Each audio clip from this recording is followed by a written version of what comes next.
Right now, as you watch this, your body is producing abnormal cells.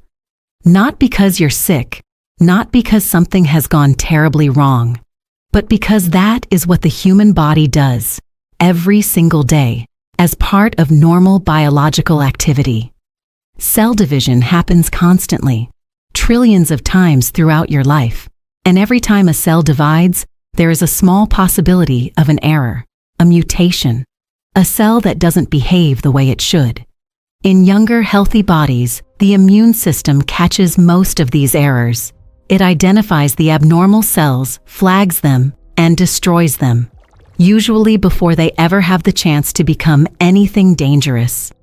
This process is so efficient in young people that most of us go decades without ever thinking about it. But here is what changes as we age, and this is the part your doctor should be sitting down with you to explain. After the age of 60, the immune system doesn't function the way it once did. It becomes slower, less precise, less aggressive in identifying threats. The biological term for this is immunosenescence, the gradual decline of immune function that comes with aging. It's not a disease, it's not a failure, it's a natural, well-documented process.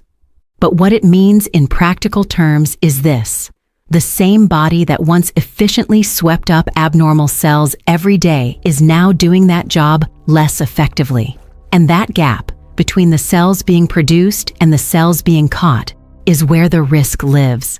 I want you to really sit with that for a moment. Not to frighten you, but because understanding this changes how you care for yourself. Most people think about cancer as something that either happens to you or doesn't, something random, something outside your control. And I understand why, because that's often how it's presented.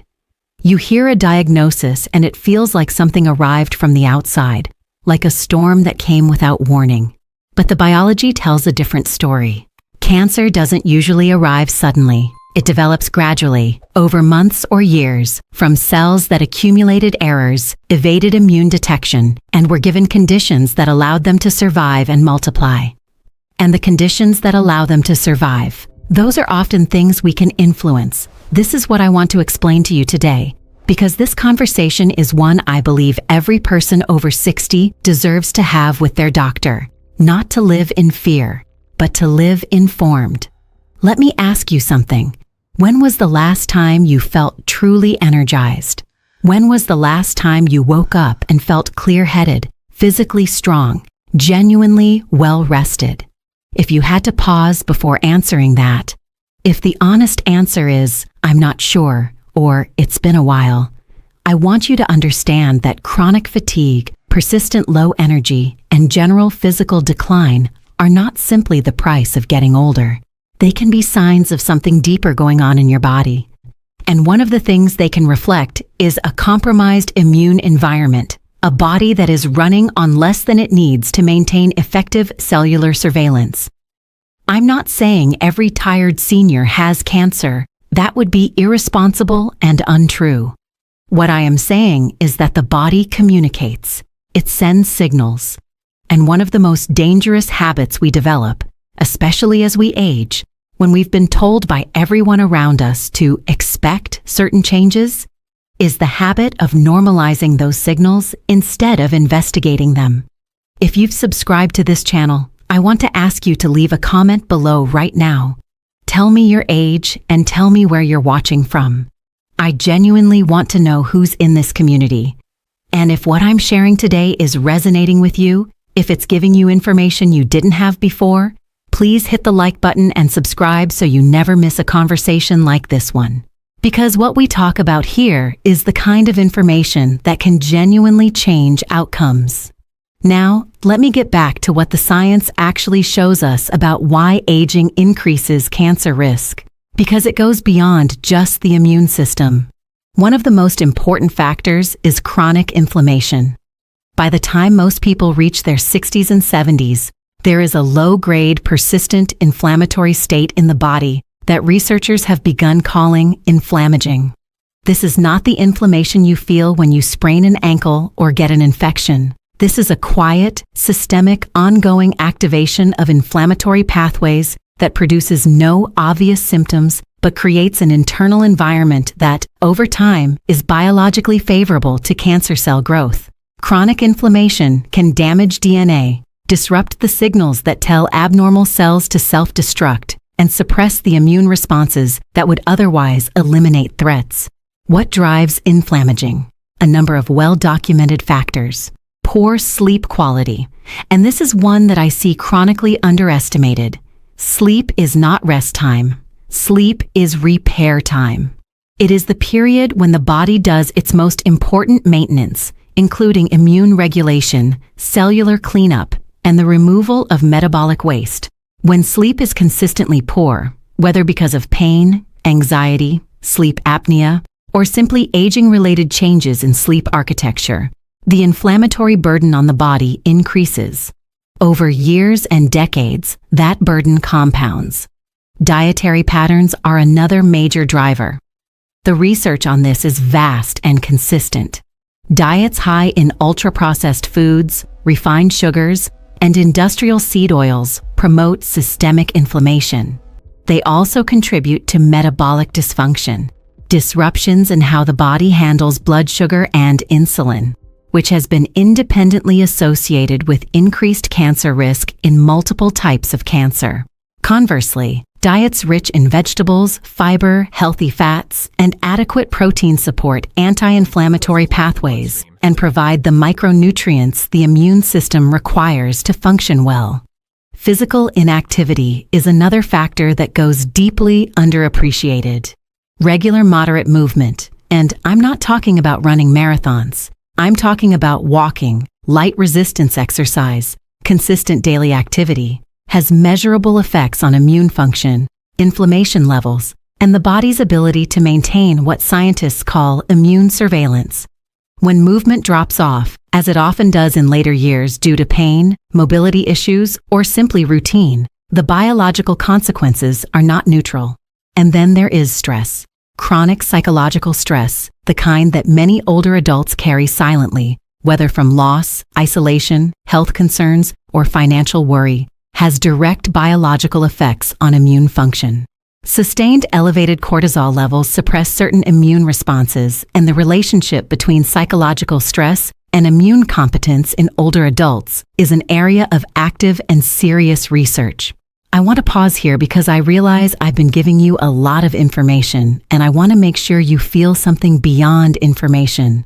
I want you to feel seen, because what I'm describing, fatigue, poor sleep, inflammation, inactivity, chronic stress, a body that feels like it's working harder just to stay in place, that is the daily reality for a lot of people watching this. And most of them have been told it's normal, that it's just aging, that there's nothing to do but manage it. I disagree with that framing. Not aggressively. I understand the constraints of medicine, the limits of appointment time, the challenge of addressing everything at once. But I do believe that people deserve to understand the full picture of what's happening in their bodies, because understanding creates the possibility of action. And for those who want to go beyond what I can cover in a single video, who seek a more complete and structured approach to strengthening the body's defenses and safely reducing chronic inflammation, I've included a method in the first link in the description below. It was developed specifically for this type of need and is worth checking out. Now, let me introduce something practical, something you can observe and apply today. One of the simplest and most powerful tools for strengthening immune health and reducing chronic inflammation is what I call a recovery audit. It's not a supplement, it's not a procedure, an honest assessment of 4 things: your sleep, your movement, your stress, and your diet. I know it sounds basic, but the reason I mention this is that most people, when they truly examine these 4 areas honestly, discover gaps they hadn't fully recognized. Not because they're careless, but because life is hectic, because habits become invisible, because we adapt to feeling worse than we should. Here's what I want you to do. Tonight, before you go to sleep, write down 4 honest answers. How many hours of sleep did I get last night? And did I feel rested? How much did I move my body today?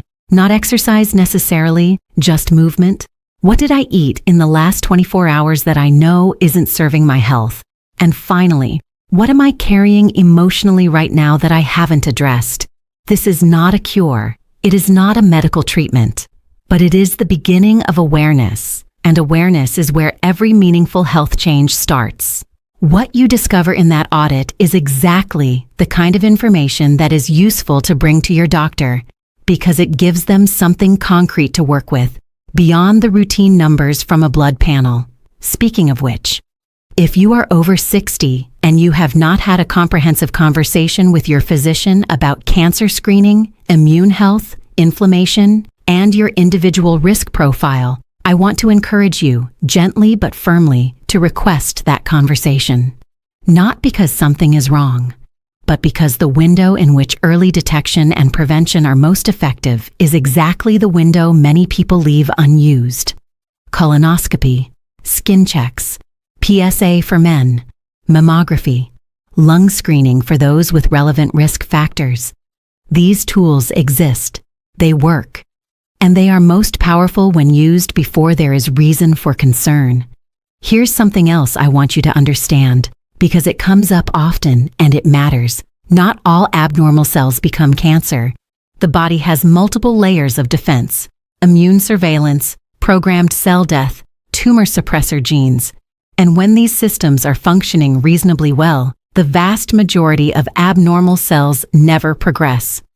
The goal of everything we've discussed today is not to create fear around the cells your body produces every day. It is to support the systems that keep those cells in check. That distinction is important. Fear is not the point. Empowerment is. But I also want to be honest with you about what the data shows. Cancer incidence increases significantly with age. The American Cancer Society and research institutions worldwide have consistently documented that the majority of cancer diagnoses occur in people over 60. This is not because older people are unlucky. It is because of the accumulation of decades of cellular division, the gradual decline of immune function, the compounding effect of chronic inflammation, and the long latency periods that many cancers have between the first abnormal cell and any detectable sign. Understanding this is not morbid. Understanding this is practical. Because here's what it means in real terms. The choices you make today, how you sleep tonight, what you eat this week, whether you move your body this afternoon, whether you manage the stress you're carrying, those choices have biological consequences, small ones, individually. But compounded over months and years, they determine the internal environment your cells live in. And that environment matters. I've been practicing medicine long enough to see the difference between patients who engaged with their health proactively and those who waited until there was no other choice. The difference in outcomes is real. It's not always dramatic. Medicine is complex, and outcomes are never guaranteed. But the trajectory, the quality of life, the sense of agency, those are consistently better in patients who chose to understand what was happening in their bodies and act on that understanding. And I want that for every person watching this. Before I close, I also want to address something that I know is in the back of many minds. The feeling that it might be too late, that the habits of a lifetime have already set the course, that the inflammation is already there, the sleep has already been poor for years, the movement hasn't been consistent, and what's done is done. I hear that, and I understand why it feels that way, but it is not what the research shows. The human body, even in later years, retains a remarkable degree of adaptability. Studies in older adults consistently show that improvements in sleep quality, dietary patterns, and physical activity produce measurable changes in inflammatory markers, immune cell function, and metabolic health. Even when those improvements begin later in life, the body responds. It wants to function well. It will work with you if you give it what it needs. This is not a promise of outcomes. It is an honest reflection of what biology tells us about resilience and adaptability. And it means that wherever you are right now, whatever your habits have been, whatever your health history includes, Today is a legitimate starting point.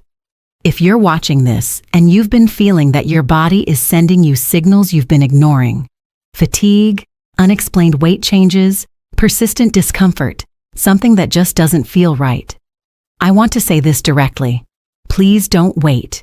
Go see your doctor. Ask for a full workup. Tell them what you've been noticing.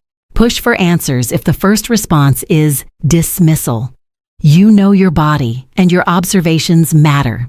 And if you want a more complete approach to addressing the internal conditions we've discussed today, the inflammation, the immune support, the habits that build a more protective internal environment, the first link in the description is a resource specifically designed for that.